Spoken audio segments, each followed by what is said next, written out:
kažkur skaičiau paties citatą, kad perkopus 40 metų jau kaip ir nebeapsimoka imtis projektų, kurie komerciškai yra nenaudingi. Taip, aš galiu pasakyti taip, kad ko gero tikriausiai, na kaip čia pasakius, gal aš tų projektų tikriausiai imuosi, bet aš stengiuosi vis tiek žiūrėti, iš kur aš uždirbu pinigus, todėl kad taip, perkopus 40 metų, vaikai, mano atveju dukros, vis didesnės, reikia mokėti už jų mokslus, reikia jas išlaikyti, reikia joms pirkti išmaniuosius telefonus ir panašius dalykus. Ir tikriausiai nebegali savo leisti blaškytis ir vien tik tai užsiiminėti kažkuo iš vien didelio entuziazmo. Jo labiau, kad didelė gyvenimo dalis iš tikrųjų praėjo užsiimant dalykais, kurie galbūt man patiko, iš kurių aš užsidirbdavau, bet tai užsidirbimas nebuvo pirmoji mintis. Tikriausiai tai, kad aš finansiškai savo sprendimų niekada neoptimizuodavau, tai vienas iš mano būdo bruožų.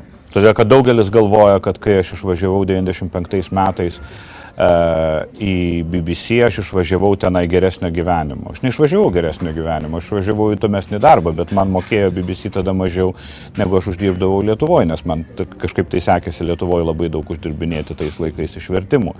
Ir atlyginimas, kurį man mokėjo Anglijoje, man nebuvo didesnis ir gyvenimo sąlygos nebuvo geresnės, negu aš turėjau Lietuvoje. Na, iš tikrųjų, aš tos klausimus uždavinėjau, nes norėjau išsiaiškinti vieną paprastą dalyką. Man atrodo, kad jūs labai daug visko imatės ir iš tikrųjų ieškote, kuri iš tų sričių yra, na, ir komerciškai naudinga. Nes ir tas naujasis projektas, na, jis man sukėlė tokių minčių, kad rašyti apie restoranus, ko gero, tikėtina, bus komerciškai naudinga. Ne? Kai ateis laikas, tai bus komerciškai naudinga, todėl kad, na, yra taip, kad bet kuris internetinis projektas tikriausiai praeina savo etapus, kai kurie nepraeina jokių etapų, kai kurie tiesiog nepasidaro tų skaitytojų kiekio, kurio jis siekia, bet pirmiausiai tai pasistatai skaitytojų bazę, kažkiek tai tūkstančių žmonių, kurie kiekvieną dieną pas tave ateina ir paskui žiūri, ką su tuo realiai galima padaryti. Tai yra tam tikra vertybė, tai yra, sakykime, tam tikras pinigų uždirbimo potencialas. Taip, žinot, aš pasakysiu jums taip, jūs sakot, kad bandau išsirinkti, kuris yra geriausias. Iš tikrųjų, tai nebūtų visai tikslu.